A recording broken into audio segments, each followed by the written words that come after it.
Bueno, ya estamos todos. Dos preguntas copan las portadas, los telediarios y las redes, que son básicamente qué ha pasado en Estados Unidos y qué pasará en Estados Unidos en el futuro. Hoy os traigo a mi canal a 4 invitados de lujo para tratar de contestar a estas preguntas. A Rubén Gisbert, a Jano García, a Pedro Insua y a Juan Ramón Rayo. En cualquier caso, para que los espectadores podáis seguir bien la tertulia, que somos muchos, y no os perdáis, vamos a dividirlo fundamentalmente en dos bloques. Vamos a ver primero qué es lo que ha pasado en Estados Unidos y por qué.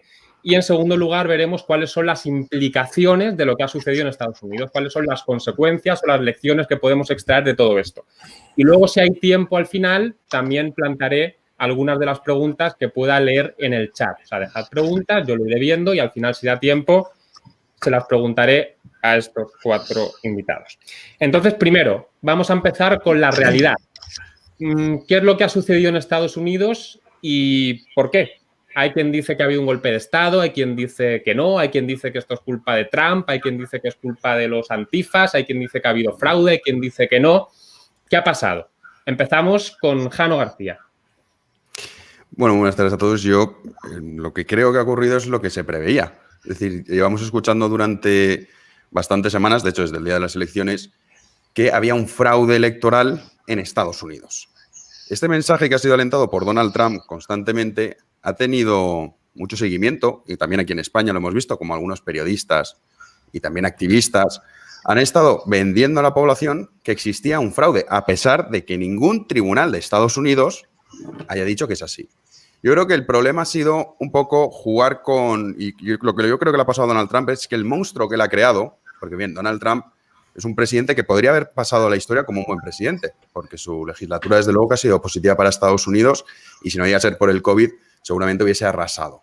Eso yo creo que lo tenemos todos bastante claro. El problema es que Donald Trump, su forma de ser, tan egocéntrico como es él, no podía aceptar la derrota. Ha creado este monstruo, ha intentado marcharse diciendo, no, yo me voy, pero porque ha habido un fraude.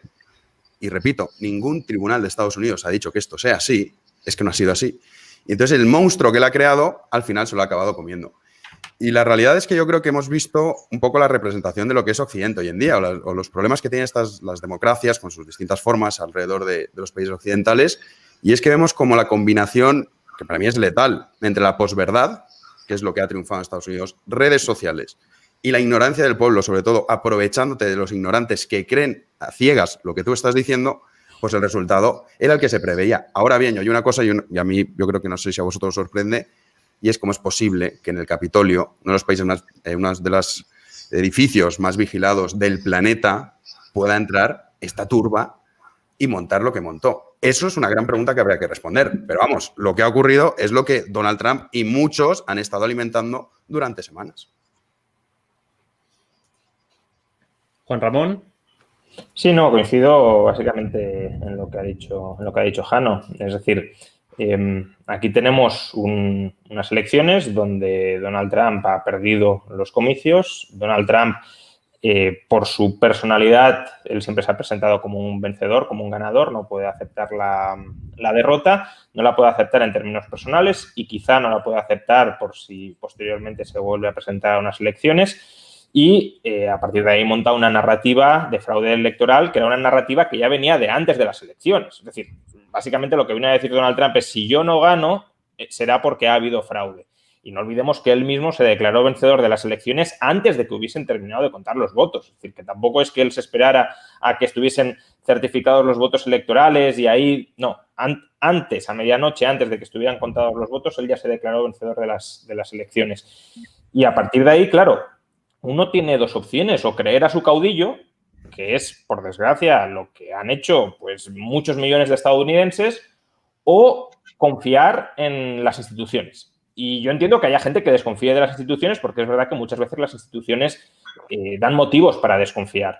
Pero cuando tienes un diseño institucional muy descentralizado, con una justicia bastante independiente del poder político en su ejercicio, cuando además varios de los jueces que han enjuiciado las distintas demandas que han presentado el equipo de Trump fueron nombrados por republicanos o incluso por el propio Trump, creo que ese sistema institucional, con sus defectos que los tiene y que pueda tener, es bastante más confiable que la opinión de parte de una persona que está obviamente interesada en ganar las elecciones y que ha montado esa narrativa precisamente para legitimar su discurso del fraude y de que en realidad ha ganado las elecciones. Entonces, claro, si el mensaje que llega a la población, quizás lo único que discreparía de Jano es en la idea de que se aprovecha de ignorantes. No tienen por qué ser ignorantes. Es decir, al final aquí estamos ante gente con una determinada ideología que puede estar muy bien formada y que filtra la información que quiere recibir y que busca únicamente alimentarse de la información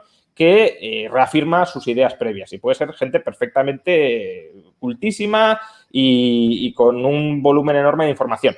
Información de parte, eso sí. Otra cosa es que sea gente sectaria, es decir, gente que solo acepte la información que le venga de la parte que le interesa escuchar. Entonces, claro, si tú eres capaz de persuadir a varios millones de personas de que te han robado las elecciones, de que ha habido un fraude masivo a gran escala, de que Biden al final es un dictador porque ha perdido las elecciones y lo están nombrando presidente fraudulento, pues es lógico que haya gente que intente pues sublevarse para que esto no cobre carta de naturaleza. Lo sorprendente quizá sea que solo haya pasado esto. Es decir, que únicamente 200, 300 personas hayan entrado en el Capitolio, cuando se ha estado alimentando un discurso rupturista bastante profundo. Pedro. Sí, bueno, yo estando relativamente de acuerdo. Claro, se dice un monstruo, Trump.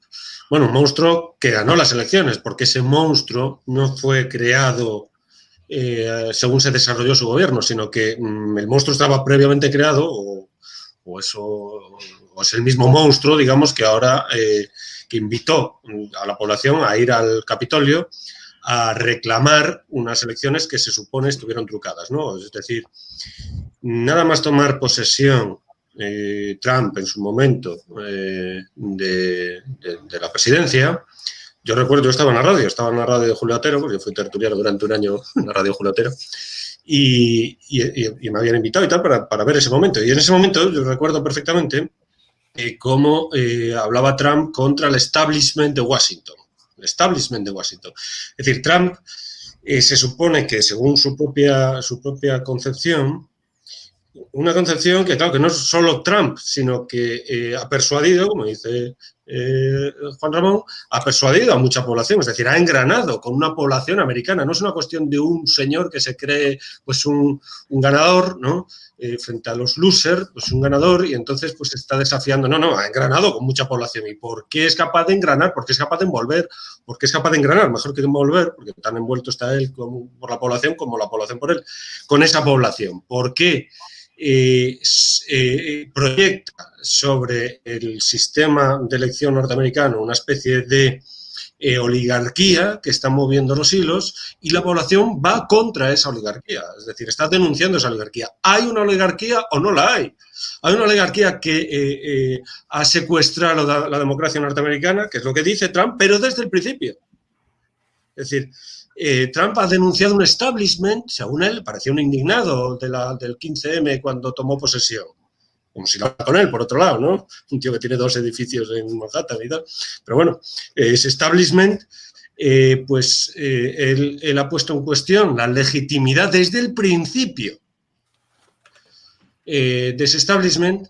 Entonces, tal como se presentó cuando tomó posesión, dijo, el pueblo por fin tomó posesión de las instituciones, porque hasta ese momento, según él, estaban secuestradas por esas oligarquías, y entonces ahora, claro, tras sus 4 años, pues vuelve otra vez al mismo discurso, obviamente, dice, no gano, pues es que la oligarquía está ahí detrás otra vez, y entonces no quiere que siga, que continúe en esa posición, pero lo que es natural, digamos, como consecuencia de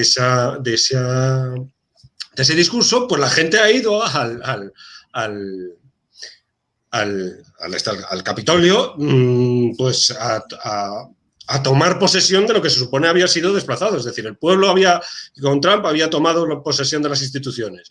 Pues ahora lo sacaban a Trump, esa oligarquía sacaba a Trump, pues el pueblo va a tomar las instituciones. Es de una lógica aplastante, digamos, según ese discurso. Entonces, no sé a qué viene sorprenderse. Bueno, viene a sorprenderse porque estamos en la pugna política ¿no? Pero que digamos que se deriva exactamente del gobierno, no solamente de la derrota electoral, sino de todo el discurso que Trump ha sacado adelante, digamos. Entonces, pues, bueno, es consecuencia de lo que se vino labrando durante todo este tiempo, desde el principio, no transformándose, sino desde el principio. Esta es un poco la idea. Y Rubén, para terminar.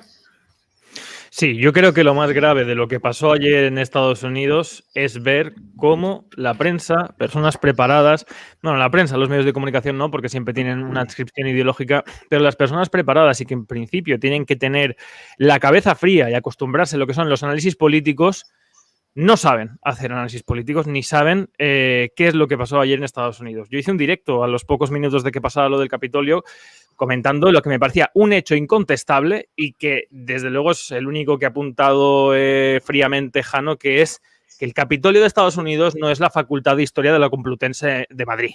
Es decir, ahí no se entra como se entra en un Mercadona a coger fruta, ¿vale? Estamos hablando del kilómetro cuadrado más seguro del mundo. De lo que he dicho antes, de que me llama la atención del análisis político que no se hace, y no se hace en España desde luego, pero no se hace tampoco en algunos medios de Estados Unidos, es que el lenguaje de lo político es el lenguaje del poder. Ese es el lenguaje de la política, no el lenguaje ideológico de lo que ha dicho Trump y de que si los seguidores de Trump apoyan lo que él ha dicho. Es una explicación fácil, ideológica, pero que se puede extrapolar a cualquier circunstancia y a cualquier fenómeno de la política en Estados Unidos y en el mundo. Que es bajo mi punto de vista, y siguiendo esa premisa de que la política es el lenguaje del poder, de lo que pasó ayer en Estados Unidos. Pues ayer Trump cometió dos errores gravísimos por los cuales yo pienso que va a pagar. Pero no los cometió en calidad de candidato a revalidar la presidencia de Estados Unidos. Los cometió como presidente de Estados Unidos, porque la función del Ejecutivo es, en primer lugar, garantizar la seguridad de las instituciones del Estado de Norteamérica. Y ayer el gran fallo, ¿vale? El gran fallo de la jornada de ayer fue ese. Fue que en 2017, cuando Trump fue investido presidente, no sé si os acordáis, pero las movilizaciones en Washington eran brutales. Hubo muertos, hubo incendios y hubo en la capital de Washington nada más y nada menos que 30.000 policías desplegados y 5.000 miembros de la Guardia Nacional. Eso es lo que Trump quiso evitar ayer. Ayer Trump quiso hacer una demostración de fuerza típica en Estados Unidos, en todo juicio y en todo acto político, que es que el pulso social que se respira en la calle condiciona los actos jurídicos y políticos que se dan en las instituciones. En cualquier juicio hay en la puerta personas exaltadas diciendo que sí, que no, que condenen, que no condenen, y eso es natural y es habitual. El mensaje que quería con esto dar Trump era: podéis aceptar los resultados, pero el pueblo está conmigo. Y puntos suspensivos. Volveré dentro de 4 años, que es lo que estaba diciendo hace un par de semanas. Ese fue su primer error.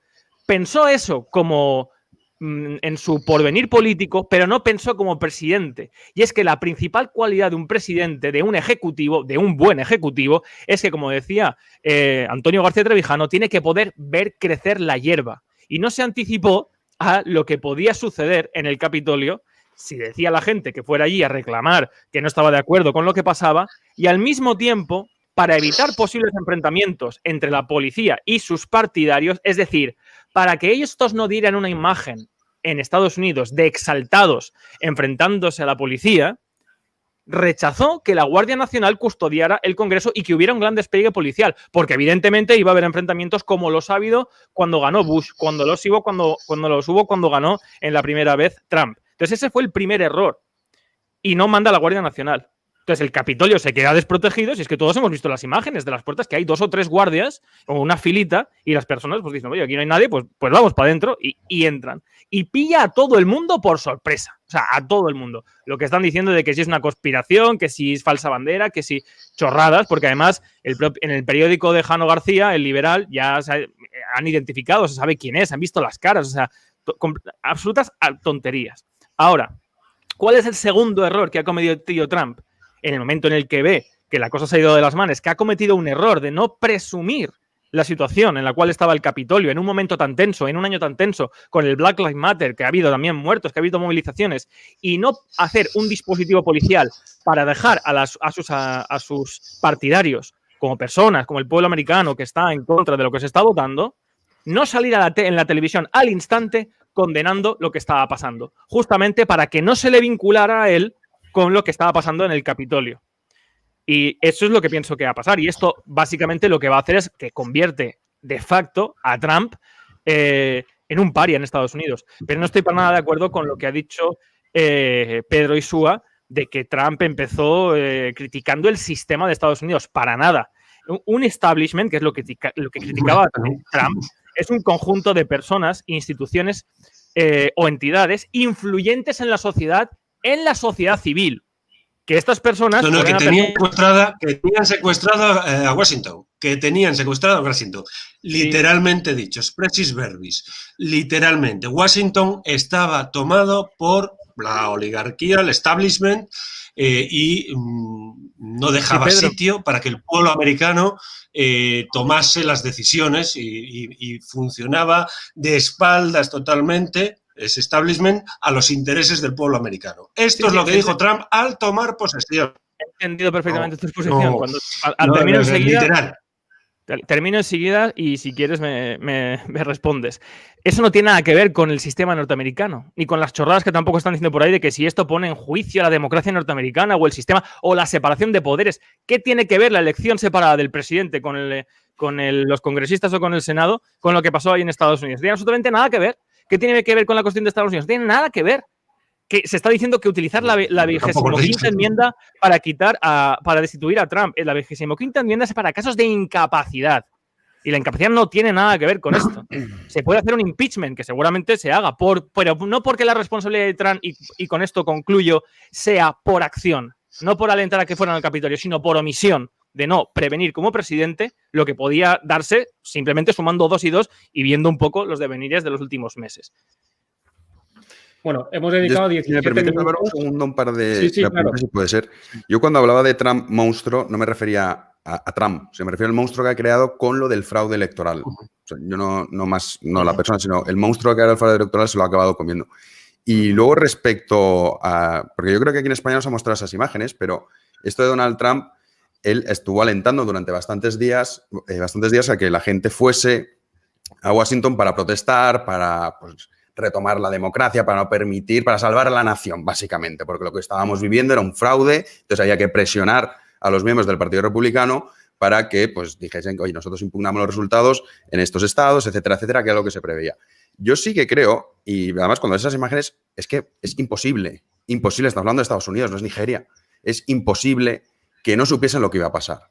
Y yo no tengo tan claro que haya sido, es que nos ha pillado por sorpresa, que es Estados Unidos, que es que no estamos hablando de un país cualquiera, es que estamos hablando del Capitolio. O sea, que salga el tipo ese de los cuernos... Estados Unidos tampoco son omnipotentes, Sí, Pedro, ya sí, no son perfectos, pero no me fastidies, macho, que ver las imágenes de la gente que entra y cómo entra, si entran de broma, es un poco lo que a mí me recordó un poco lo que pasó en Cataluña, cuando veías a niños de 18 años destrozando las calles, sale la policía de verdad, se pone firme y tardan 2 segundos en irse corriendo. Esto es así. Entonces yo creo que la realidad es que lo que ha pasado es que el monstruo, que a lo que me refiero es el monstruo del fraude electoral, ha acabado comiéndose al propio Donald Trump. Y yo no tengo, para nada creo que les haya pillado por sorpresa. Yo creo que han podido, y han dicho, bueno, pues nos puede venir hasta bien, porque muchos miembros del Partido Republicano que iban a impugnar ciertos resultados, tras el show, decidieron hacerlos. Y quería comentar una cosa muy rápida respecto a lo de las noticias falsas, que, por ejemplo, este tipo de los cuernos que ha salido tanto, circula por redes sociales una foto recortada, dice, no, es que ha estado una manifestación de Black Lives Matter. Y este hombre, que además lo puede buscar todo el mundo en Google, yo hago el ejercicio de los que nos estén viendo que pongan en Google el nombre de este tipo.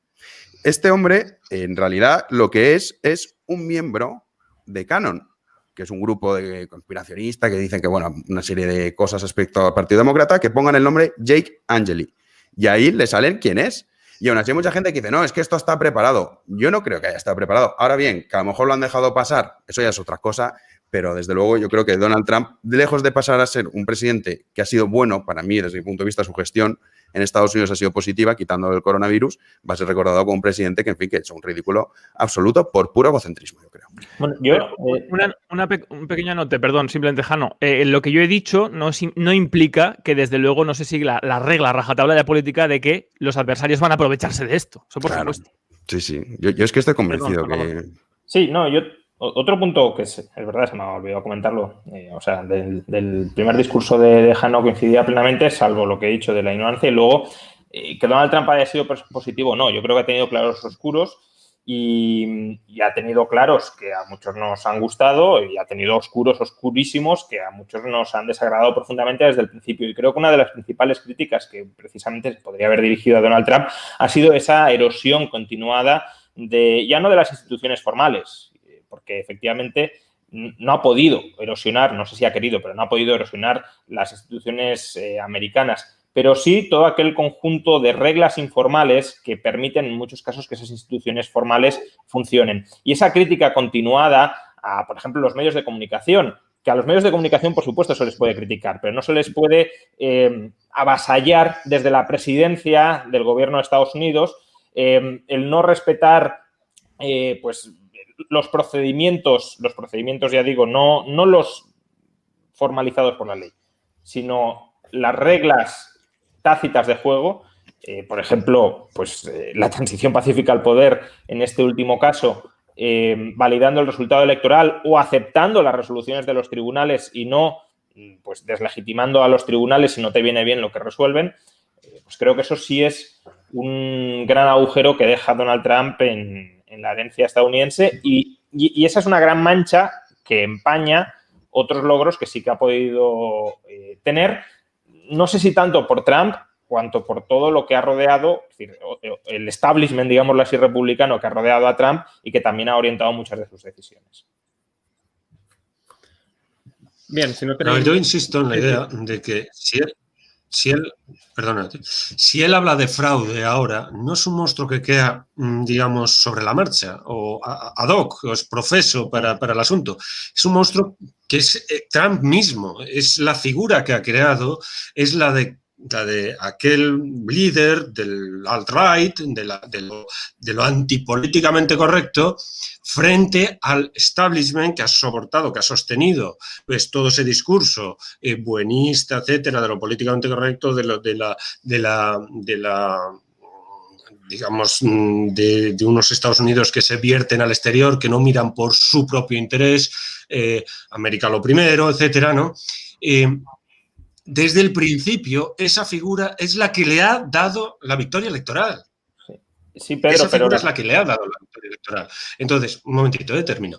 ¿Y cuál es ese discurso? Pues el discurso de proyectar una conspiración oligárquica sobre la política norteamericana.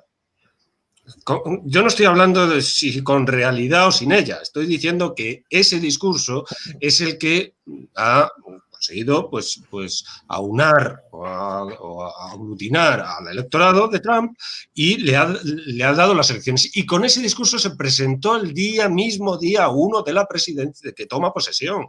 El mismo día 1, que claro, si no gana, pues vuelve a insistir en él, sencillamente. Si no gana, bueno, hay fraude, lógicamente. Es una derivada necesaria de su propia presentación en su propio discurso electoral.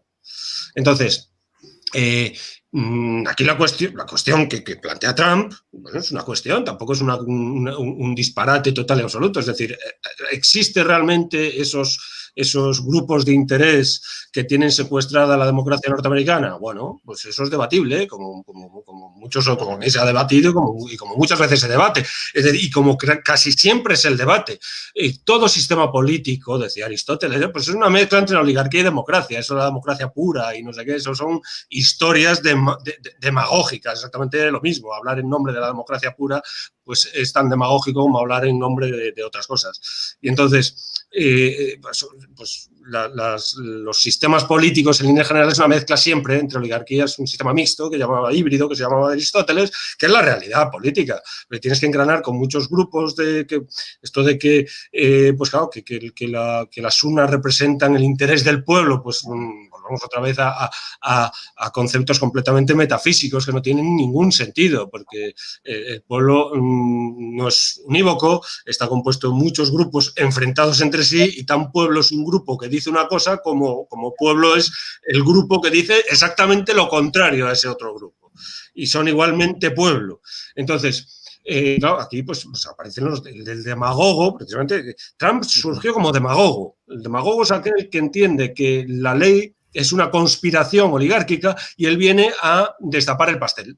Y entonces trata de arrastrar así a la población y lo consiguió. Entonces, pues bueno, y a partir de ahí, pues, pero digamos, ese es el mecanismo característicamente demagógico. El de pretender que existe una justicia que está por encima de la ley, que él la está viendo con los ojos y que trata de implantarla, entonces que la apoyen para ello. Pero, sí, a ver, digamos, siempre... Pero eso es manifiestamente falso lo que acabas de decir, Pedro. ¿El qué es falso? A ver. Que la demagogia no es eso. La demagogia no es decir que las leyes son falsas y si no vienes tú las cambias. La demagogia es utilizar halagos o falsas promesas populares que le gustan a la gente que quiere oír para ganarte su confianza y su gusto, igual que el populismo, que igual que el primer presidente populista fue Andrew Jackson. Yo ya he salido el imbécil ¿cómo se llama? El de Madrid. Es que se me olvidan los nombres porque son el alcalde de Madrid. Martínez Almeida. Almeida diciendo que cuidado con los populismos, esto es lo que pasa con los populismos y el populismo es la antítesis de la democracia, si el populismo nace en la democracia norteamericana. Yo es que creo que no tiene nada que ver lo de que Trump nunca...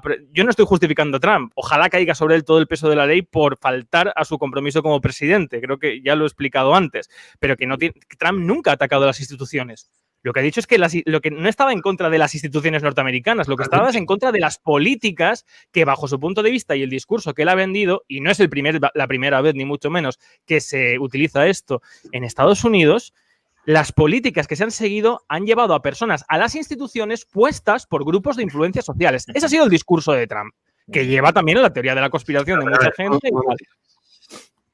La demagogia, tal como la define Aristóteles, por ejemplo, en la política, quinta forma de democracia que dice Aristóteles, es poner la voluntad del pueblo por encima de la ley.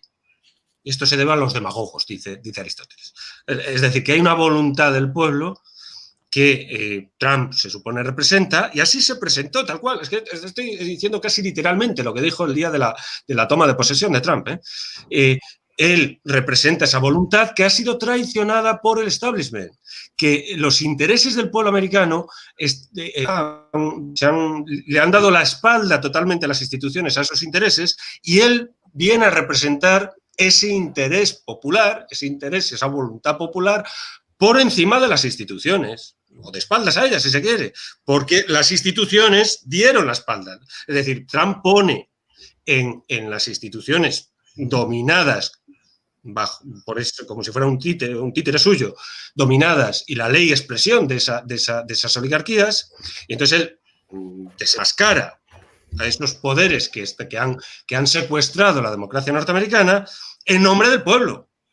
En nombre del pueblo, siempre halagando al pueblo, por supuesto. Claro. El demagogo tiene que halagar al pueblo, tiene que dorarle la píldora al pueblo, naturalmente, y entonces pueblo americano, y todo el mundo mira para sí mismo, lógicamente, pueblo americano, que tus dificultades y tal que tienes, pues se producen porque las instituciones te han dado la espalda. Entonces yo, Trump, vengo a ofrecerte aquello que las instituciones te están negando, tomando el poder y reorientando, no al margen de las instituciones, por supuesto, sino reorientando esas instituciones en función de los intereses del pueblo.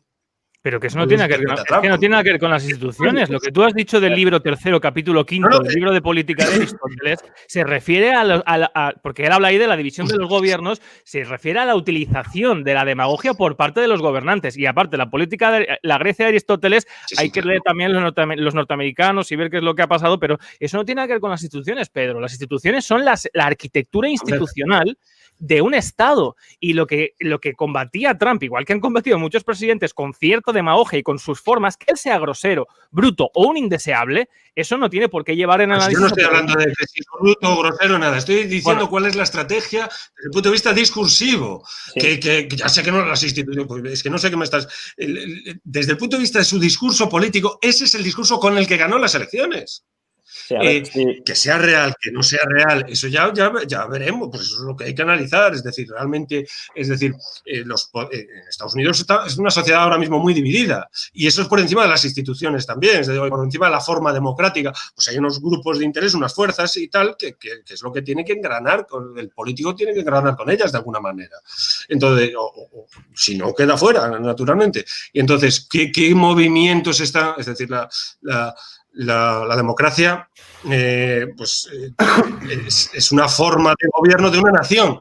Entonces, lo que habría que analizar es pues, las fuerzas que están operando en esa nación. ¿Qué fuerzas están ahí moviéndose, movilizándose, etcétera, como para que finalmente cuaje, efectivamente, pues que un montón de gente se meta en el Capitolio? Una cosa inédita que yo no había visto en la vida. Parece ser que la última vez que ocurrió fue en 1860 y tantos. Es decir, pues una cosa muy rara. Interviene Juan Ramón ahora, sí, lo que lo veo ahí. Intentamos que las intervenciones estén un poco más acotadas.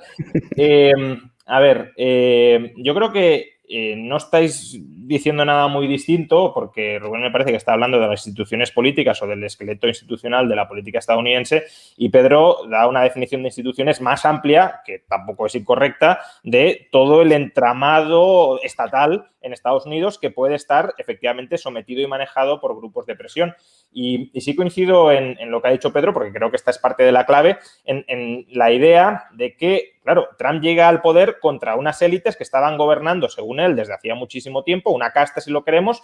No llega contra la institución política estadounidense, porque él, evidentemente, incluso reivindica la arquitectura institucional de Estados Unidos, pero sí contra el secuestro de esa arquitectura institucional por parte de una casta, por parte de unas élites que, según él, no representaban los intereses del pueblo estadounidense.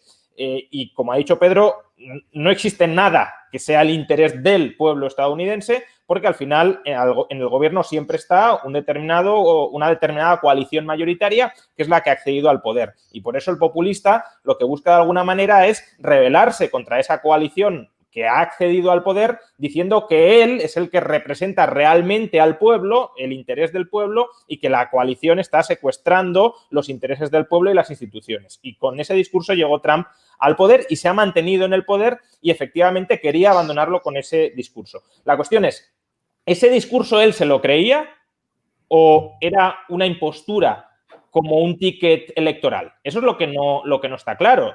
Si era un conspiranoico consciente o un cínico. Y cuidado, no estoy diciendo que parte del diagnóstico efectivamente tampoco sea necesariamente correcto. Yo creo que sí que hay una oligarquía, o aparte de una oligarquía en Estados Unidos, pero bueno, ese es otro debate, efectivamente. Entonces, si él realmente se creía ese discurso, la consecuencia lógica es el enfrentamiento civil. ¿Por qué es el enfrentamiento civil? Porque si está todo dominado por una casta que roba elecciones, que atenta contra los intereses del pueblo, lo único que queda es la insurrección contra esa casta y vaciar y purgar las instituciones de toda esa gente. Si él no se lo creía, y yo creo que no se lo terminaba de creer, pues es electoralmente, o puede ser electoralmente inteligente utilizar ese discurso para movilizar a gran parte de los votantes estadounidenses, incluso para presentarte en 2024 como el candidato de nuevo del pueblo al que le robaron las elecciones y que jamás ha perdido de manera lícita. Pero claro, y ahí pues lo que ha comentado Rubén antes también tiene sentido, si tú ese discurso de candidato te olvidas de tus deberes presidenciales, de asegurar la seguridad del Capitolio, porque no quieres que a tu base electoral o a los representantes de tu base electoral a los que has lanzado a Washington pues haya enfrentamientos con los cuerpos policiales que tú has mandado a la capital, pues claro, estás dejando sin defensa alguna las instituciones políticas, y lo que puede pasar es lo que pasó, que tú has echado gasolina en las llamas y no has creado cortafuegos para que esas llamas no se extiendan. Y por tanto, ya sea por acción, porque se lo creyó, o por omisión, porque no se lo cree, pero no intentó evitar lo que pasó, Trump es culpable. Jano, yo ¿quieres añadir algo? yo sí quería comentar, porque me parece muy interesante lo que ha dicho Pedro, que dentro del pueblo hay muchos pueblos, lo cual es cierto. Yo creo que uno de los éxitos de Donald Trump es que él ha sabido leer muy bien cuáles eran los segmentos sociales que le apoyaban. Porque mucha gente cree, de forma equivocada, que a Donald Trump son los rednecks y ya está. A ver, en Estados Unidos no hay 75 millones de rendes que voten a Donald Trump. O sea, intentar hacer estos juicios de valor generales me parecen absurdos. Y es verdad que lo que dice Pedro, que hay muchos pueblos. Y Donald Trump ha utilizado, por ejemplo, la gente que le preocupaba la inmigración. Luego es verdad que ha utilizado un porcentaje de la población no menor que de verdad cree que Estados Unidos, la democracia, las instituciones, los medios de comunicación obedecen a algún tipo que está por encima de la voluntad popular y él es el que iba a acabar con todo eso. Pero Donald Trump yo lo definiría como perro ladrador, poco mordedor. O sea, su mandato, de hecho, lo hemos estado viendo. Primero, que el muro lo iba a construir México. Ni ha habido muro, ni ha pagado México nada. Segundo, que a Rocketman, que era el dictador de Corea del Norte, iba a aniquilarlo por completo. No ha sido así. De hecho, Donald Trump ha conseguido grandes acuerdos a nivel internacional, geopolíticamente hablando, y esto, por ejemplo, no se le ha reconocido. Pero es que es un presidente que no ha metido a Estados Unidos en ninguna guerra. Es decir, su discurso no coincidía luego con sus hechos. ¿Qué pasa? Que cuando él ve que las elecciones se le escapan, lo único que le queda es otro segmento de ese pueblo que había, que eran los que de verdad creían que la democracia en Estados Unidos es Donald Trump. Y si Donald Trump dice ha habido un fraude, es porque es verdad. A pesar, repito, que ningún tribunal lo haya dicho. Y entonces, ¿cuál es la respuesta? Que todos los tribunales están comprados. ¿Por qué? Porque era el discurso con el que partía Donald Trump. Es decir, yo estoy aquí contra todo el mundo, todos están contra mí. Resulta curioso, porque no sé si es que el tiempo pasa rápido y nos olvidamos pronto de las cosas. Pero un poco salvando las distancias con este discurso que hay del fraude electoral, ocurrió lo mismo cuando ganó Trump. La injerencia de Rusia. Se decía que Rusia había manipulado las elecciones para ganarse a Donald Trump y se tiraron así 2 años y medio de mandato diciéndolo constantemente. En realidad es todo mucho más sencillo. O sea, la situación es que Donald Trump, el COVID-19, se lo ha llevado por delante y que él, por su forma de ser a nivel personal, no acepta una derrota, y menos de Joe Biden, que era un candidato bastante flojo. Es que, de hecho, Donald Trump es que iba a arrasar. Es que lo de Joe Biden, yo no sé lo que va a gobernar, pero me temo que no mucho. Pero la realidad es que en el mensaje de Donald Trump va dirigido a muchos segmentos de la población. Y el momento en el que se queda ya con solo un segmento, que son los que creen que hay un fraude electoral en Estados Unidos, que todos los tribunales de Estados Unidos están comprados, esos tribunales que, por cierto, dijeron que no había injerencia por parte de Rusia, ya me contarán ustedes por qué antes sí que eran pro-Trump, ahora no, este tipo de cosas que nunca nadie explica muy bien, y recurre a ese segmento de la población para marchar al Capitolio y se le va de las manos. Y luego, repito, también el tema de la seguridad. Yo, de verdad, sigo sin comprender cómo es posible que haya ocurrido eso. Me interesa tener a colación un tema que además creo que puede dar pie a un debate interesante porque veo que tenéis distintas concepciones sobre la democracia, Pedro, Rubén, Juan Ramón, Jano incluso, y es el siguiente. Hemos hablado de la realidad, vamos a ver las implicaciones de lo que ha sucedido. Ya hemos visto lo que ha sucedido, más o menos, las interpretaciones, pero ¿cuáles son las consecuencias? Y una cuestión que me interesa tener a colación es, como decía, la democracia. Lo que ha sucedido es bochornoso y Estados Unidos es una democracia, con los matices que quiera introducir Rubén.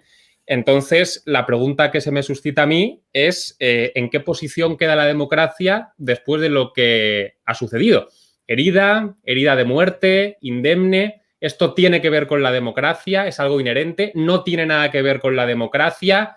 ¿Cuáles son vuestras posiciones al respecto? También en cuanto a la concepción de la democracia. Y os pido intervenciones más o menos cortas para que podáis intervenir todos, para que no se alargue esto mucho. Que empiece quien quiere. Pedro, por ejemplo. Bueno, a ver, la democracia, una cosa es la democracia como digamos, instrumento, tecnología política, ¿no? de organización del Estado y de formación del gobierno, digamos, desde el punto de vista procedimental, por así decir. Y otra cosa es la democracia como ideología, que es un poco, ambas están siempre mezcladas, obviamente, ¿no? Todo sistema político busca legitimarse y ya tiene que desbordar la propia tecnología para legitimarse. Tiene que hablar de otras cosas, tiene que hablar del hombre, de la humanidad, de los derechos, de ideas gruesas, ¿no? De grandes ideas, de grandes principios, digamos, para legitimarse, ¿no? Entonces, bueno, tras la caída del muro del año 89, pues, bueno, se pintaba la cosa, aquello de Fukuyama, del fin de la historia, ¿no? Siguiendo un poco unas líneas que apuntaba derivadas de Hegel y tal, en determinadas lecturas.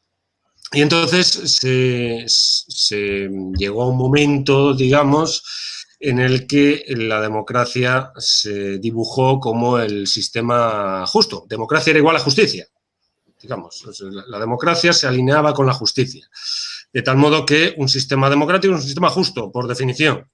Cuando yo qué sé, la democracia alemana de los años 30, pues fijaos el monstruo que salió de ahí, ¿no? Por ejemplo, o sea, que quiero decir que eso de alinear democracia y justicia se debe a una circunstancia política determinada, que es la victoria de los Estados Unidos frente a la Unión Soviética, sencillamente, ¿no? El Manifiesto Comunista, por ejemplo, dice lo siguiente, dice: el comunismo es la verdadera democracia. Porque el Manifiesto Comunista, pues claro, el Estado legitima un determinado modo de propiedad, una ley determinada, y entonces, pero esa ley que legitima el Estado es porque es un Estado burgués. De nuevo, otra vez, volvemos a la conspiración que está detrás de la ley, ¿no? Si tú entiendes que la ley está inspirada por un Estado burgués que está despojando a media humanidad, pues entonces esa ley tienes que ir contra ella, obviamente. Entonces, es el Manifiesto Comunista, básicamente. Bien, entonces, aquí todo el mundo cree que tiene democracia de su parte. Todo el mundo. Entonces, es el triunfo de la ideología democrática. Es el triunfo. Hoy en día es indiscutible la democracia. La democracia como ideología, como sistema político, como sistema de organización política. De tal manera que, por ejemplo, se mira al pasado con condescendencia, ¿no? Con condescendencia, dice: fíjate, Felipe II, pobre hombre, no vivía en un Estado de derecho, no había democracia, ¿no? Entonces, se produce una especie de adanismo político, a nivel político, y entonces esto es un verdadero rodillo desde el punto de vista del ideológico, ¿no? Unos visos de mesianismo que produce en muchos discursos políticos pues ese carácter mesiánico. Por ejemplo, Trump, ¿no? Viene en nombre de la democracia. Entonces, esa ideología, que es la democracia como ideología, insisto, pues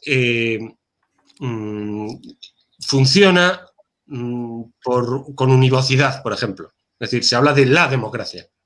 Y no se distinguen, por ejemplo, tipos de democracia. Y entonces, claro, se pervierte absolutamente los análisis constantemente, tanto históricos como políticos. Entonces, por ejemplo, pues de Cuba se dice: no es democracia, y ya está. Y la alternativa a la democracia siempre es la dictadura como simulación de tiranía. De nuevo, se reducen los conceptos políticos. Se reducen, se vuelven maniqueos. Entonces, la democracia es el bien y la dictadura es el mal. Cuando la dictadura, por ejemplo, desde el punto de vista romano y tal y cual, la dictadura es un mecanismo para salvar una situación, digamos, crítica, que para los romanos es algo muy beneficioso. Era una magistratura extraordinaria que servía para salvar una situación, para evitar todas las comisiones, las asambleas y tal, decisiones lentas y tal y cual. Pues una dictadura que decidió ser rápidamente. Sí, termino, ¿eh?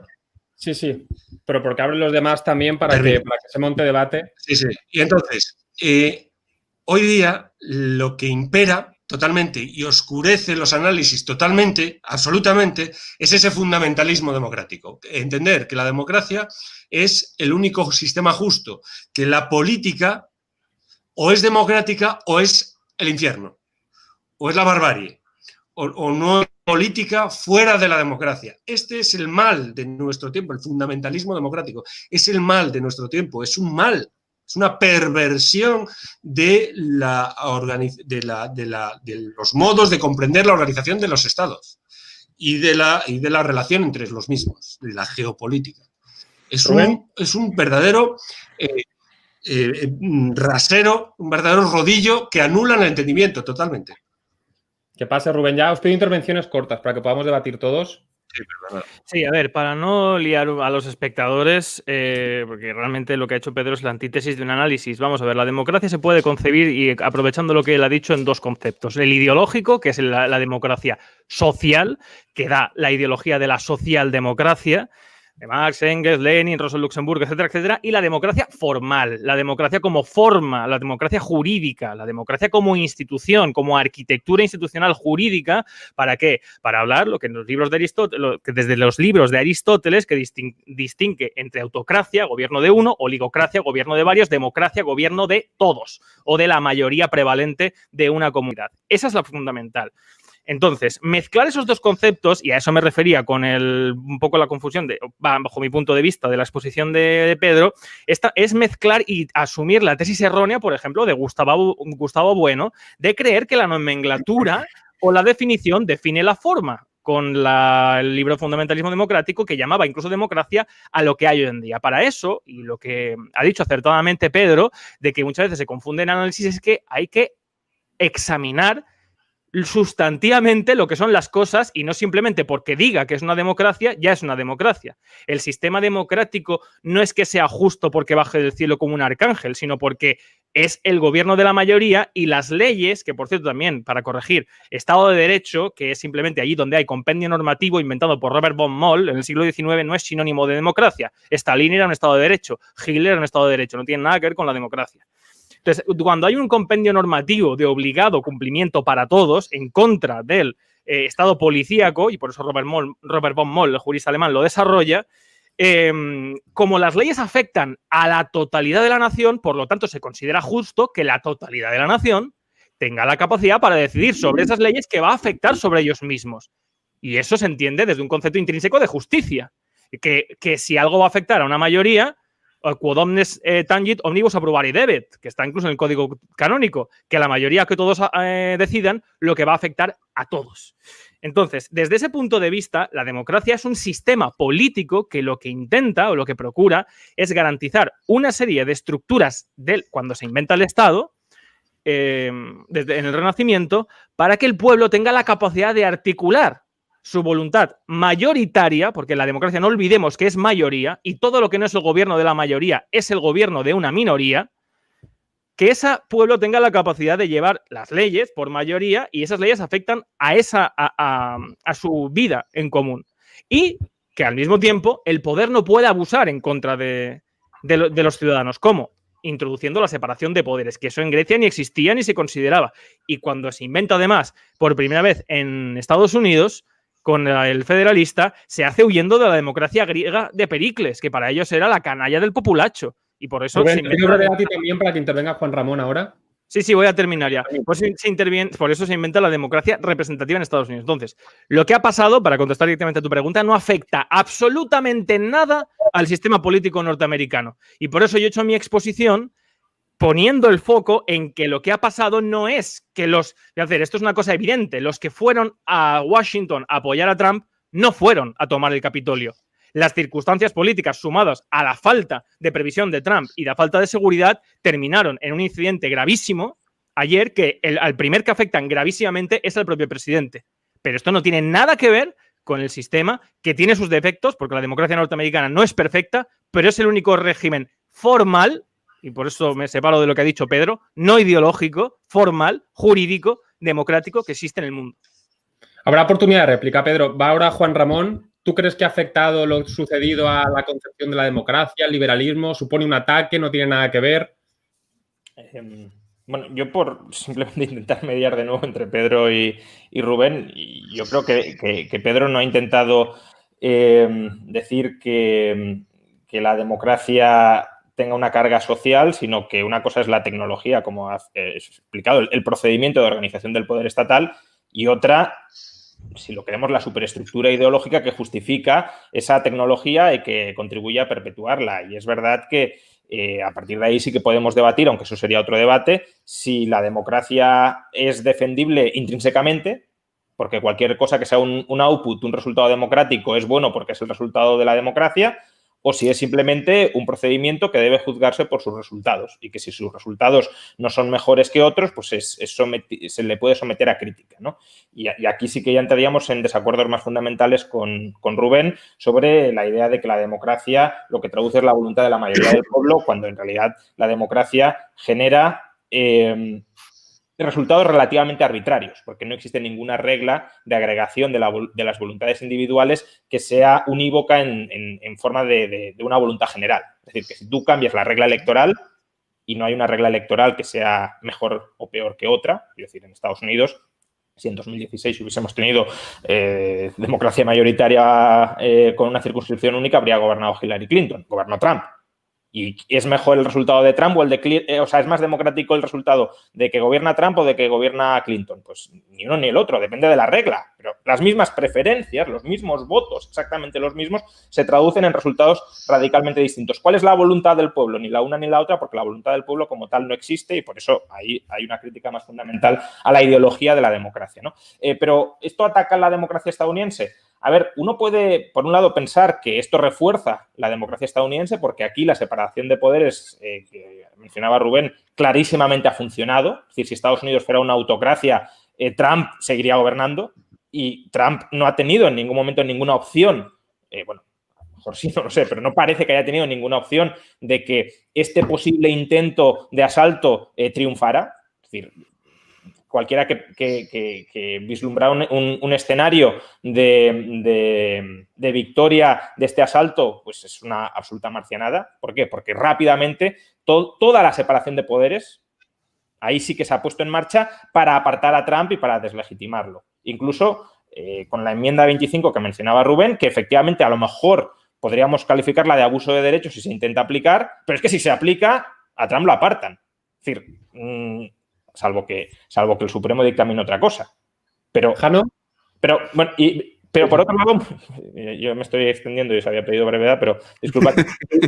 Pero por otro lado sí que podemos pensar que puede haber una cierta debilidad porque al final, en la medida en que la democracia sea una transición pacífica de poder, una transferencia pacífica de poder, es verdad que aquí se han socavado determinados consensos básicos que sí que podría tener repercusiones de futuro si esos consensos no se reconstruyen. Pero bueno, podemos debatir de esto más tarde. Si queréis hacer algún apunte rápido, Jano, ahora.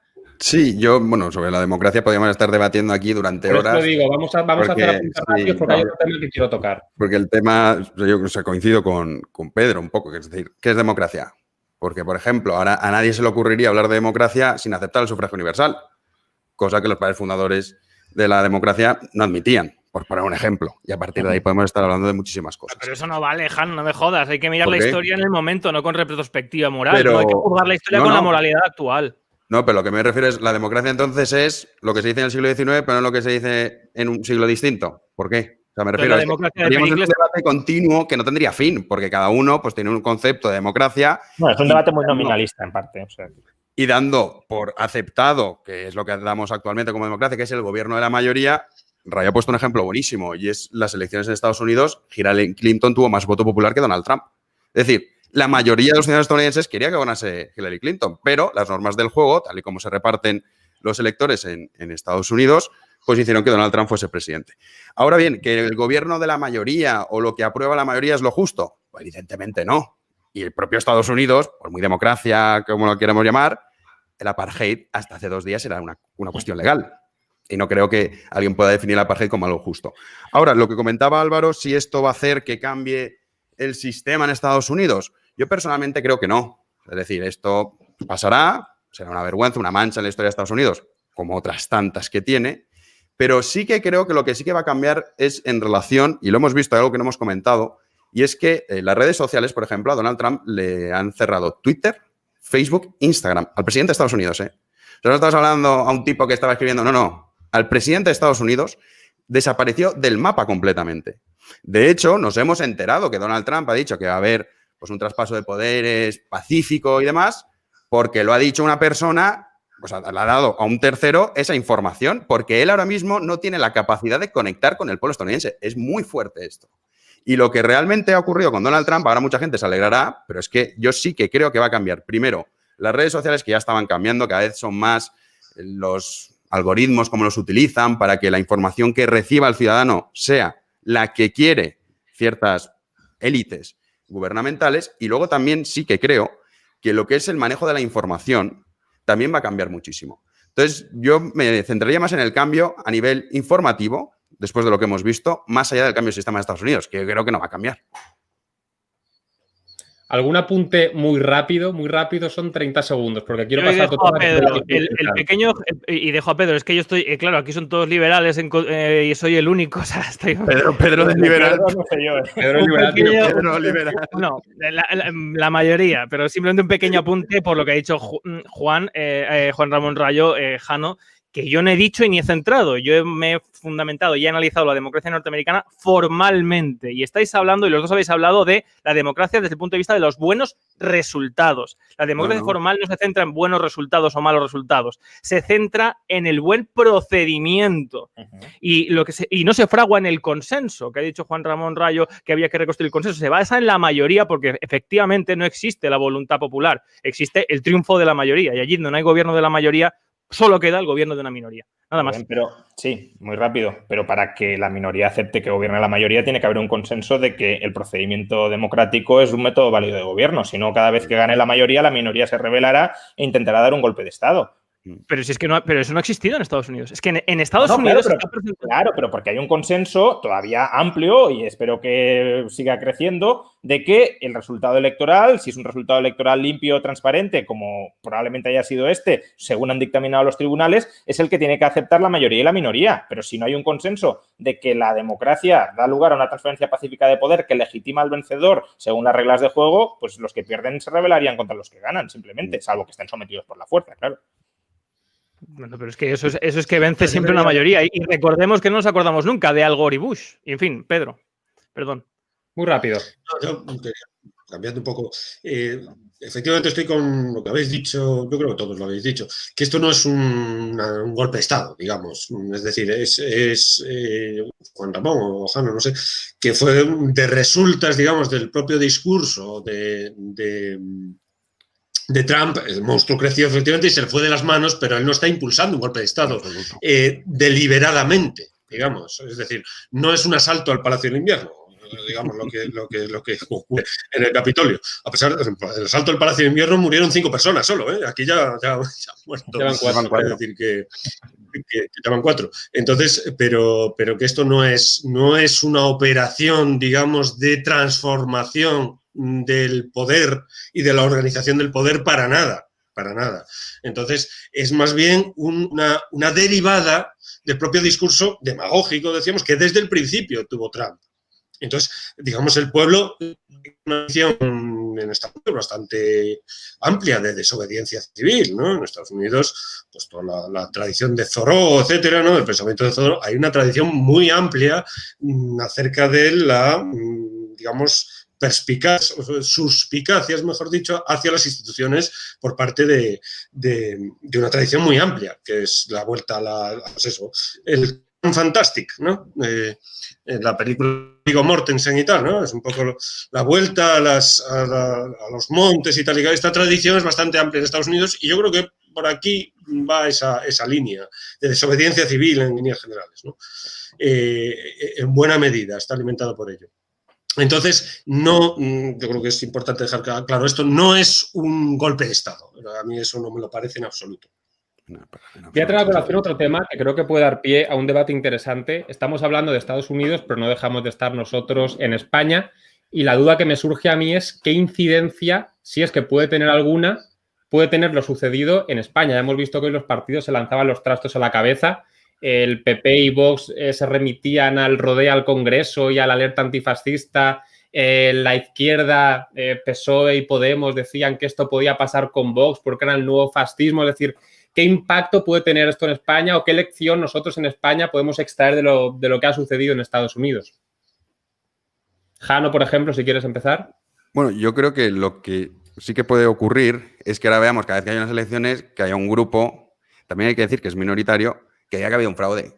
Y así podemos estar eternamente. Y eso es un problema que pasa con las redes sociales, que una minoría muy ruidosa al final acaba apareciendo o está sobredimensionado y la gente cree que hay un porcentaje considerable de la población que cree que de verdad hay un fraude. Yo pienso que esto sí que puede ocurrir en España, pero es que también, acuérdate, Álvaro, bueno, todos los que estamos aquí, cuando fueron las primeras elecciones en las que se presentó Podemos, en redes sociales eran un rodillo. Y claro, cuando se dio el resultado de las elecciones, la gente estaba convencida que había un fraude, que porque había ganado el PP, que eso era imposible. ¿Por qué? Porque el que se metía en su teléfono móvil todo el día en Twitter veía que todo el mundo estaba en contra de los recortes salvajes de Rajoy y de todo lo que estaba haciendo Rajoy, que era desmantelando y haciendo que la gente se muriese de hambre por las calles. Y cuando sale la realidad, los podemitas decían que había fraude electoral. Y esto lo estuvieron sosteniendo durante bastante tiempo. Entonces, en realidad no es nada nuevo. Si es que lo que ha ocurrido en Estados Unidos no es nada nuevo. La gran diferencia esta vez para mí es que esto lo dice un presidente. que es la gran diferencia. No Pablo Iglesias. Porque es que no es Pablo Iglesias ni es una turba aburrida en Twitter. No, es el propio presidente de Estados Unidos el que dice, como yo no he ganado, ha habido un fraude. Y hay mucha gente que seguirá pensando, a pesar, repito, que no se ha podido demostrar. Yo no digo que lo haya habido, ¿no? Si me preguntan muchas veces, llevan durante semanas preguntándome, ¿tú crees que hay fraude? ¿Yo cómo voy a saber si hay fraude? Yo estoy en mi casa en Madrid, a miles de kilómetros. ¿Yo cómo voy a saber si en Pensilvania, si en Georgia, han cogido en Wisconsin, en Michigan y han hecho un fraude? No lo sé. Es que hay un vídeo en Twitter. Un vídeo en Twitter, vale, muy bien. No, es que ha salido que han votado 3.000 personas que estaban muertas, que no lo dudo. Pero, hombre, hablar de que hay un fraude estructural en Estados Unidos para apartar a Donald Trump del poder, pues yo eso no lo puedo decir. Si me dice, ¿las elecciones han sido limpias? No lo sé, pero volvemos un poco a lo que comentaba Juan sobre el consenso. Es decir, la sociedad dice, bueno, el consenso general, es decir, si ningún tribunal ha dicho que existe un fraude, pues las elecciones son legítimas, porque si no, entramos en un círculo vicioso del que no saldremos nunca. Y cada vez que haya elecciones tendremos este problema, que habrá un grupo que dirá, no, como no he ganado yo, hay fraude. Podríamos reclamar el gol de Mitchell ya de paso, ¿no? Claro, es que si abrimos este melón, es que al fin y al cabo es algo que no acaba nunca. Porque, claro, estas teorías de fraude, como no se pueden demostrar, pero también son difíciles de rebatir, porque, claro, si te dicen, no, mira lo que he visto aquí en este sitio, bueno, es un vídeo, ¿y qué? O sea, al fin y al cabo, yo creo que el poder que le estamos dando muchas veces a un segmento, repito, muy pequeño, pero muy ruidoso, hace que mucha gente incluso llegue a acercarse a ese discurso, porque ve en su día a día, que es nuestro teléfono móvil, en sus comentarios en el timeline de Twitter. Yo, por ejemplo, hoy he sido de todo. Yo hoy he sido nazi, he sido miembro del globalismo, también he sido un poco fascista, a ratos libres, socialdemócrata, comunista, he sido de todo. Y entonces, claro, mucha gente, a mí me da igual, pero habrá gente que le impactará los mensajes y dice, ay, pues si hay un movimiento, aunque es pequeño pero ruidoso, que va en esta dirección, me apunto en esa línea. Y eso es lo que es realmente peligroso, porque al final sí que puede acabar consiguiendo que hay un porcentaje muy importante de la sociedad que no crea en esto. Y eso es lo que yo creo que básicamente es lo que sí que puede ocurrir en España y en otros países europeos. Vamos a ver una cosa. John McCain, en su momento, cuando ganó Obama, dijo literalmente, porque digo, lo voy a buscar otra vez, está a punto de, cuando ganó Obama, a punto de perpetrarse uno de los mayores fraudes de la historia en las votaciones de este país. Es decir, no es la primera vez, también pasó con Al Gore, no es la primera vez que se habla de fraude en Estados Unidos. Ni será la última. Y una cosa, Rubén, acuérdate, por ejemplo, con Obama, ahora que lo has comentado, se tiraron también años diciendo que no era estadounidense, que tuvo que presentar su certificado de nacimiento Obama, diciendo, oye, dejadme en paz que no soy de Kenia, que soy de aquí de Estados Unidos. Que nos olvidamos rápido de las cosas, pero este tipo de cosas ya han ocurrido. La gran pregunta de esto es... Hombre, Bush con Florida. No, Bush con Florida, que también ahí habría que ver. Claro, exacto. Y no, es que Bush ni siquiera pudo hacer el paseo presidencial, tuvo que ir en limusina hasta la Casa Blanca porque había una multitud en Washington también, que ahí había un despliegue policial que, por cierto, ayer eso no lo había. La gran cuestión de esto es realmente, ¿afecta a las instituciones, afecta al descrédito político formal de Estados Unidos? Yo creo que esto no tiene absolutamente nada que ver. Y como bien ha apuntado antes Juan Ramón Rayo, justamente la prueba es que ha funcionado la separación de poderes. A mucha gente le ha sorprendido que ayer, cuando entrevistaban a los congresistas, pues algunos parecían casi, y disculpadme la expresión, cletus. O sea, y mucha gente en España ha comentado y se ha sorprendido de decir, ¿cómo puede ser que congresistas de Estados Unidos hablen así de mal y tal? Es que la función de un congresista en Estados Unidos es vehicular la voluntad de sus electores. No ser inteligente, ni ser un gran filósofo, ni ser un pensador, como son los políticos españoles, que entran a las instituciones y de repente se convierten en Dios unitrino. Y lo saben todo y de todo opinan y todo saben. Ese es el gran problema. Y la función de Trump, que ayer fue la que fracasó, es la de ser una persona, un estadista, un ejecutivo inteligente, hábil, como decía, que tiene que ver crecer la hierba. Esas son las funciones separadas. Disculpa. No, tranquilo. Y ahí radica la separación de poderes que está hoy y que seguirá estando, independientemente de que la política de Biden vaya a ser o no desastrosa. Es que los sistemas democráticos, los sistemas que están constituidos por separación de poderes y principio representativo, soportan malos gobernantes. Los sistemas como el español, donde no hay separación de poderes ni principio representativo, los malos gobernantes llevan a crisis y a fracturas sociales y sustantivas, no ideológicas, sustantivas del sujeto político, como lo que pasó en Cataluña, como hombres y mujeres, inmigrantes y lo que estamos viendo en España. Y eso es lo realmente grave y crítico en comparación Estados Unidos con España. Y una cosa, 20 segundos, de verdad, que has comentado que había gente que se sorprende de cómo hablaban algunos congresistas de Estados Unidos. A mí es que esta soberbia moral que tenemos en España yo no lo consigo comprender. Que tienes a Carmen Calvo de vicepresidenta, que tienes a Irene Montero, que tienes a Pablo Iglesias, que tienes una turba gobernando el país que es alucinante. Pero bueno, esto ya pasaba también. Ay, mira que cómo votan en Sudamérica. Y votábamos aquí a Zapatero. Pero bueno, en fin. Ya está. Pero es que aquí se aplauden las chorradas que dicen los políticos, a Carmen Calvo y el 11 y el 8M, que le va a Sí, bueno, pero que me refiero a que esta soberbia moral... No, pero bueno, pero Perdón. ojo que, en cualquier caso, el discurso, digamos que aquí nos parece, y lo es, completamente extravagante, ¿no? De Carmen, por ejemplo, todo lo relativo al género. Bueno, el otro día en Estados Unidos pues habría con Amen a Woman, ¿no? Sí, que eso fue terrible. Entonces, claro, porque el discurso dominante, o el discurso de la clase dominante, vamos a decirlo así, que es el posmodernismo, de algún modo, que uno va a una librería y ve allí quién domina.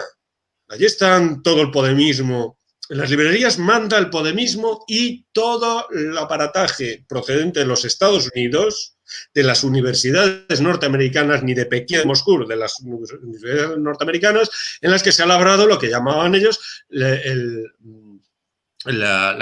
pensamiento francés, la French Theory, ¿no? La teoría francesa, es decir, Foucault, Deleuze, etcétera, que es, pues, ¿qué es esto? Precisamente es la idea de que, digamos, hay un poder que llega hasta la cocina, hasta los padres y las madres están conspirando contra nosotros, haciéndonos creer que somos una cosa que en realidad no somos, que desearíamos cosas que nunca podemos conseguir. Esta es la idea de Deleuze y de Foucault.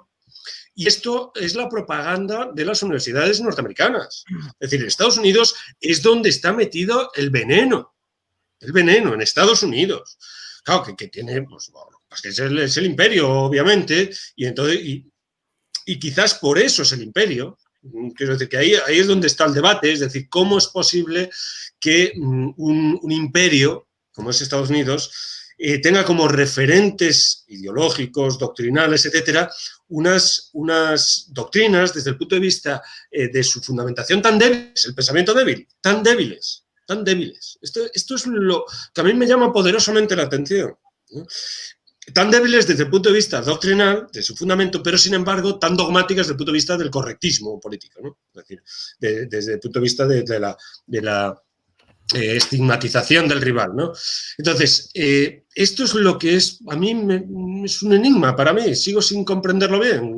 ¿Cómo es posible que una sociedad tan poderosa, pues, y con unas empresas, por ejemplo, tan impresionantes, venza como modo de, por ejemplo, de contratar a la gente en trabajo, el coaching, por ejemplo, una filfa, que es como si te echasen el tarot, exactamente igual, es como si te echasen las cartas, ¿no? O sea, desde el punto de vista es una impostura absoluta y total, como por otro lado lo dijeron muchos, ¿no?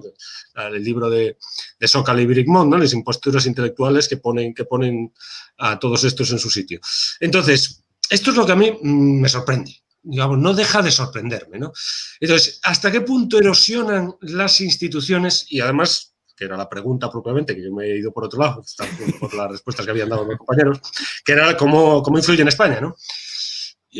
Pues yo creo que las instituciones norteamericanas sí que están resintiéndose por lo que decía Jano, que yo creo que eso es importantísimo, que es que lo dice un presidente saliente. Eso, si es verdad lo que dice, pues las instituciones están puestas en cuestión. Y si no es verdad, el presidente está puesto en cuestión. Es decir, las instituciones están puestas en cuestión. Es decir, sea como fuera, la alternativa que fuera, una y su contraria, las instituciones quedan quedan en suspenso. Quedan en suspenso totalmente. Y después... Pedro, le doy la palabra... Venga, sí, saco lo de España, lo saco después. No, a ver, yo no creo que lo que vimos ayer ponga en cuestión las instituciones de Estados Unidos.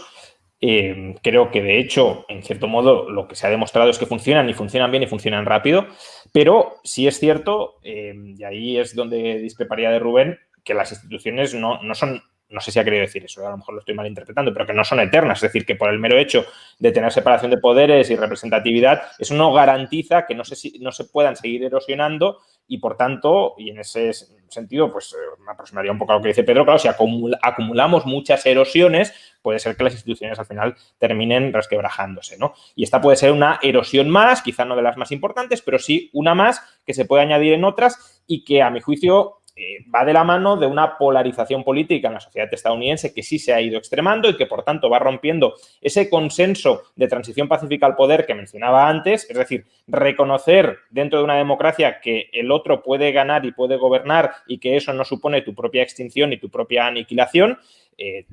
Las causas de por qué esto sucede, pues podrían ser más amplias, de también el incremento del poder del Estado y, por tanto, que te veas amenazado cada vez más si gobierna otro que no coincide con tu ADN ideológico.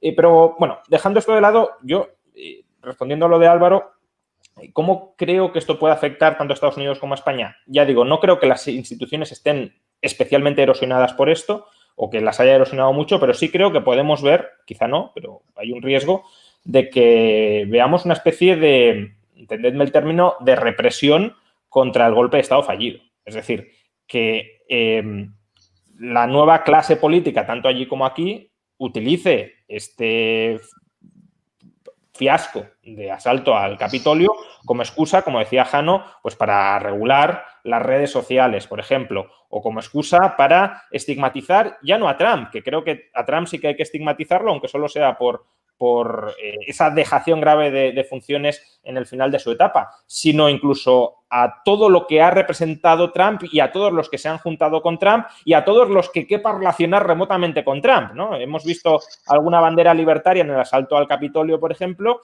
que no sé muy bien qué hacía allí, pero bueno, quizá por desobediencia civil que decía Pedro, pero en cualquier caso, que ya se está intentando también utilizar este asalto fallido para decir que pues, el liberalismo es intrínsecamente golpista y que es simplemente otra cara del trumpismo. Y ese discurso es el que claramente está utilizando y va a empezar a utilizar la izquierda española, ya no para atacar a Vox, que Vox al final sí que se ha querido juntar bastante o sí que se ha querido identificar bastante con Trump, sino incluso para todo aquello que suene a derecha o que suene a no izquierda. Y, bueno, no sé hasta qué punto puede llegar esta represión entendida como reacción frente a reacción y búsqueda de censura y búsqueda de reorientación del discurso ideológico que ha alimentado este asalto, pero sí creo que podemos ver esa derivación, esa degeneración en España y en Estados Unidos. Y traigo a colación un último tema y sí que os pido ahora concreción máxima porque tengo constancia de que tanto con Juan Ramón como Jano se tienen que ir dentro de poco. Entonces, hay una cosa que a mí me llama mucho la atención, que es el fanatismo. Creo que existe una polarización absoluta, no solamente en Estados Unidos, sino cada vez también más creciente en España. Ajá. Esto es algo propio de Occidente, de la sociedad actual, era algo que se venía gestando desde hacía mucho tiempo. ¿Por qué se da? Respuesta rápida. Sé que es un tema muy complejo, pero no sé, ¿no creéis que hay una polarización cada vez más creciente en la sociedad? ¿Empiezo yo? Jano, por ejemplo, sí. Yo, a ver, esto de la polarización, yo creo que tenemos que tener en consideración que siempre los políticos tienen que dividir a la población. Es decir, tienen que presentar al pueblo como nosotros somos los buenos y los que quieren gobernar en nuestro lugar son los malos. Entonces usted vóteme a mí. Esto es que es la política. Lo que sí que creo, no creo que la sociedad esté más polarizada, lo que sí que creo, y vuelvo un poco a lo mismo que es lo que yo creo que está ocurriendo en los países occidentales, y es que se cogen a grupos muy pequeños, se cogen casos excepcionales y se intentan presentar al gran público como la norma, que por suerte no es así. O sea, una sociedad polarizada de verdad, yo pues por la calle vas tranquilo. O sea, no tienes un problema de decir no puedo ir por estos sitios porque me apalizan. Una sociedad polarizada de verdad, por ejemplo, era el País Vasco. Cuando muchísima gente se tenía que ir del País Vasco porque si no lo mataban. O cuando te señalaban en tu casa porque usted no pagaba el impuesto revolucionario. Eso es una sociedad realmente polarizada. Yo no creo que Estados Unidos, o al igual que España, cuando muchas veces escuchamos las dos Españas, es que estamos divididos. Pues es que siempre ha sido así. Coja usted todos los países en los que se votan y siempre hay un bloque. Y es como tiene que ser, que votará a partidos de izquierdas y otros que votará a partidos de derechas. Y se irán alternando en el poder. Si es que esto es la democracia. Nada es eterno.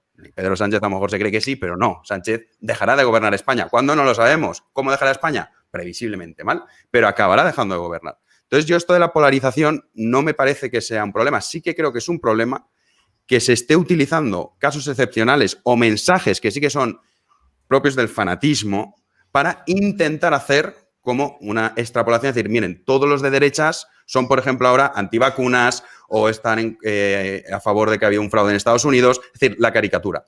Pero esto es una cuestión, yo creo que más informativa, más de las redes sociales, cómo se utilizan, de los medios de comunicación, que les viene muy bien hacer este tipo de cosas, que la realidad. Yo pienso que esto de las dos Españas siempre ha sido así.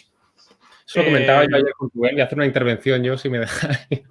Es algo muy paradójico como, y esto lo comentaba Jesús Maestro y creo que tiene toda la razón, fijaos la paradoja de que los políticos antes de las elecciones primero lo que hacen es dividirnos, precisamente crean grupos enconados y cada vez se insultan entre ellos y justo después de las elecciones venden el consenso como algo bueno. Y uno se pregunta, ¿por qué no vendes el consenso como algo bueno antes de las elecciones si no tienes una sociedad tan absolutamente polarizada como la que queda después de las elecciones?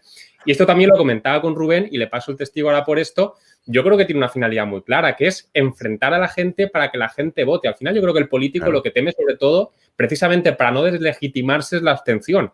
Y tú, polarizando a la gente en cierto modo, digamos que la vinculas con la política, haces que vaya a votar más a favor que más en contra que a favor. O sea, si tú me estás diciendo a mí todo el día que yo soy un fascista, que Vox es fascista, que Vox es fascista, que Vox es... A lo mejor voy a votar simplemente para callarte la boca. Y al revés con el socialcomunismo. Entonces, yo creo que esta polarización sí que existe y que además se crea de forma expresa para conseguir unos determinados objetivos muy patentes. Uh-huh. No, yo para ser muy escueto, lo primero, y un poco respondiendo a lo que muchos seguramente piensan hoy en día, incluso Pedro, y está justificado que sea así, la democracia formalmente, repito, la democracia política no genera sociedades mejores, ni más cultas, ni más inteligentes. Genera, o instituye, mejor dicho, sociedades políticamente libres. Nada más, pero las sociedades pueden ser cazurras, no tiene absolutamente nada que ver con eso. Respecto a la pregunta que me han hecho antes, que ha pagado alguien dinero para saber, sí, que llevo pantalones.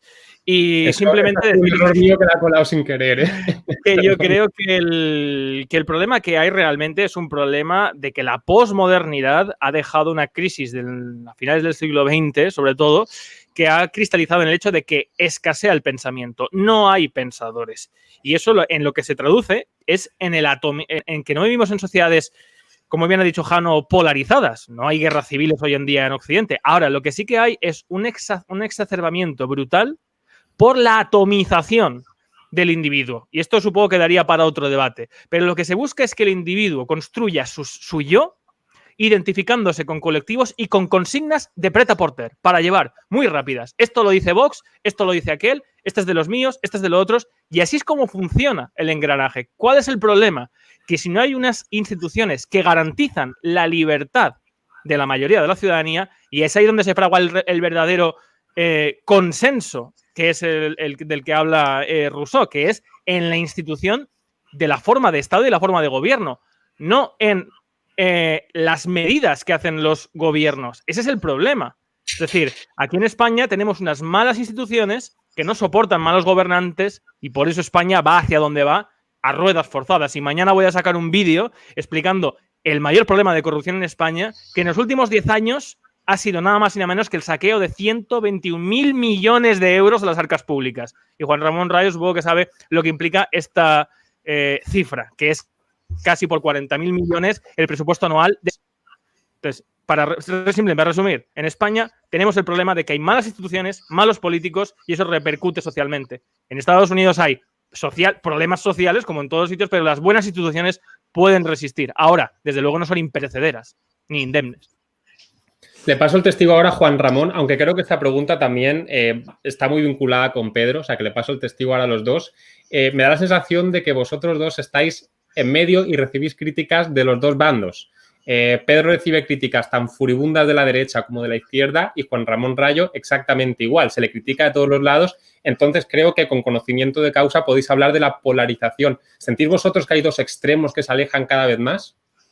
Bueno, probablemente nos critiquen por motivos distintos, pero sí, efectivamente. A ver, yo no... Quizás que manejamos definiciones distintas de polarización. Yo sí creo que la sociedad estadounidense, la española quizá menos, pero la estadounidense está muy polarizada o recientemente polarizada. ¿Y en qué se mide esa polarización? En que el demócrata medio y el republicano medio tienen muchos menos puntos en común. Si miramos las encuestas de ubicación ideológica de los votantes demócratas y de los votantes republicanos, vemos que en los últimos 20 años se han ido yendo hacia los extremos. Es decir, que el republicano medio es mucho más extremo republicano, por decirlo así, que el demócrata medio es mucho más extremo demócrata y que la parte media, donde se podría fraguar ese consenso, no en las instituciones, sino el consenso en las políticas a aplicar, se ha ido vaciando. ¿Eso es un problema? Pues es un problema cuando tienen que vivir bajo normas comunes y bajo políticas comunes. Es decir, si las normas comunes son muy poco intrusivas y permiten que cada cual viva como quiera, pues no es un problema. Ahora, si las normas comunes son tremendamente intrusivas e imponen modos de vida, evidentemente, si tú quieres vivir de una manera radicalmente distinta a los demás, que los demás lleguen al poder, lo ves como una amenaza a tu modo de vida, porque te van a imponer algo en lo que no crees y con lo que no tienes ningún tipo de punto en común. Entonces, ahí, claro, hay dos soluciones. O que la pluralidad en el sentido de ubicación ideológica en el espectro político desaparezca y vayan todos hacia el centro y todos quieran más o menos el mismo proyecto político, o que las instituciones sean mucho menos intrusivas en la vida de cada cual, de tal manera que se deje ese espacio para seguir su propio proyecto personal. Y en la medida en que esto no suceda, pues la polarización va a seguir en Estados Unidos y esa polarización sí genera una creciente desconfianza hacia las instituciones y genera el ciclo que mencionábamos antes. Es decir, que uno se arrogue la representación del pueblo, porque hay gente que sí que verá que esa persona representa sus intereses y que los de las élites gobernantes están muy alejados, y al revés. Es que ahora no creemos que cuando ha perdido Trump muchos estadounidenses han visto que ahora sí gobierna el pueblo y que por fin han vuelto a las instituciones los buenos gobernantes que los representan. Pero claro, si yo no veo que Trump me puede llegar a representar o yo no veo que Biden me puede llegar a representar porque estamos en extremos ideológicos irreconciliables, pues ahí hay un conflicto de difícil solución. Es decir, el conflicto es el sometimiento al final. Pedro, de forma breve. Sí, bueno, creo que hay que determinar también por países aquí. Estamos hablando así en plan global, cosa que es muy difícil hablar de política en plan global porque no existe la política global. Existe la geopolítica que implica pues, la confrontación entre distintos estados y la pugna entre estos estados y demás. Entonces, en España, por sus características históricas y demás, yo creo que la propia... Desde ese punto de vista que decía que no se podía estar, pues ahora me pongo en él. El fundamentalismo democrático, que está extendido en todas partes, es en buena medida polarizante. Pero es que en España se multiplica por 400, digamos, esa situación, ¿no? Cuando tú, decíamos antes más o menos, cuando tú entiendes que el rival no es un rival con el que se pueda tratar, es un rival intratable en buena medida, no se puede negociar con él, sino que hay que tenderle un cordón sanitario y liquidarlo, porque cordón sanitario significa que es un virus, que hay que acabar con él. Entonces, cuando tú comprendes a tu rival con esas características, ¿por qué lo comprendes así? Porque la democracia que soy yo, y ese rival precisamente representa, es un rival que conspira contra la democracia. Entonces, cuando yo soy la democracia, es decir, ¿y qué quiere decir yo soy la democracia? Que atiendo a los intereses y a las necesidades del pueblo cuando está parado, cuando está tal, cuando digamos, tiene dificultades para, digamos, prosperar en esa sociedad, pues existen unas facciones que son los rivales que están conspirando para que ese pueblo no se le pueda satisfacer en sus necesidades. Entonces, cuando tú comprendes al rival de esa manera, un rival con el que no puedes entrar en contacto, entonces tienes que mantenerle una alerta antifascista. Entonces, ese rival, hoy en día en España, o es fascista, antidemocrático, o es comunista, antidemocrático. Pero es intratable, es innegociable, es un rival con el que no se puede tratar. Entonces, esta rivalidad cada vez es más profunda. Y que en líneas generales engrana con la distinción izquierda y derecha. que desde el punto de vista político no está clara cuál es esa distinción, pero desde el punto de vista ideológico está clarísima. Después se alinea con una serie, se engarza con una serie de criterios sociológicos que no tienen que ver con la política tampoco, que si los toros, que si esto, que si lo otro, que si la corbata o las rastas o tal, pero se va polarizando y al final tienes una sociedad completamente dividida desde el punto de vista sociológico, que arrastra a la política. Es decir, que hoy en día, pues el hecho de que, por ejemplo, pues la consideración de que el aborto es un derecho, pues eso con la política no tiene, con la organización del Estado no es que tenga mucho que ver. Pero toda esa gente va a votar a determinado partido que sí ya tiene una idea del Estado y demás.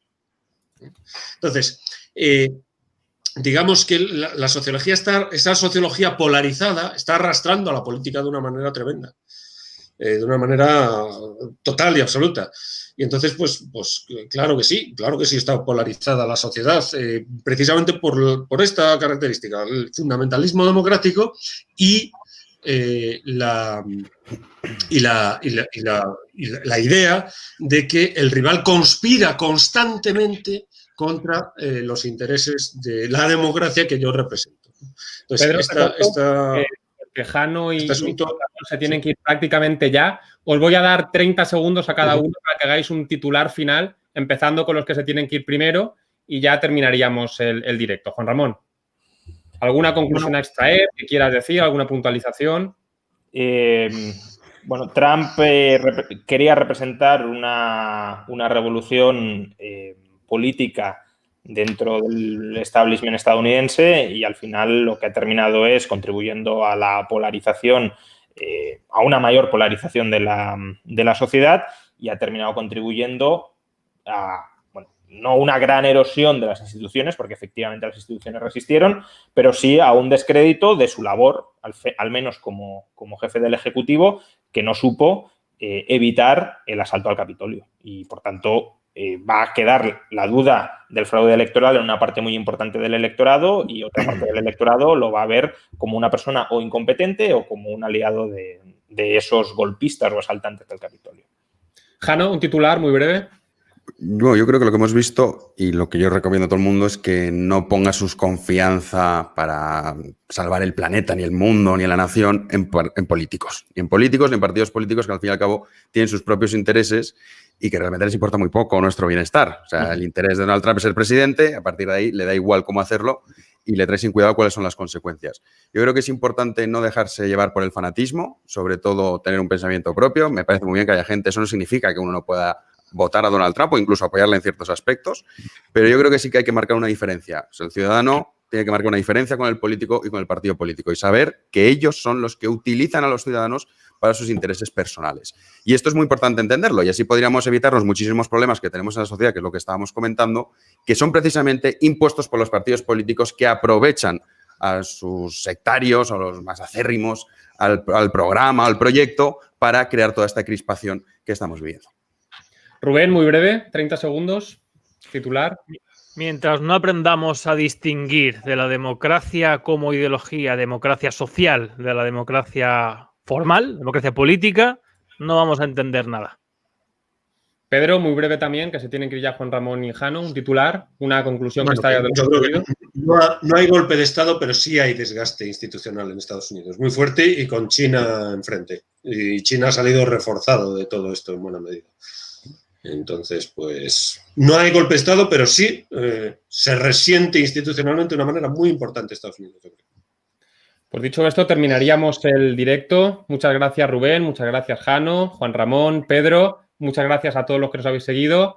Habrá más si estos invitados quieren volver. Muchas gracias. Cuando quieras, Álvaro.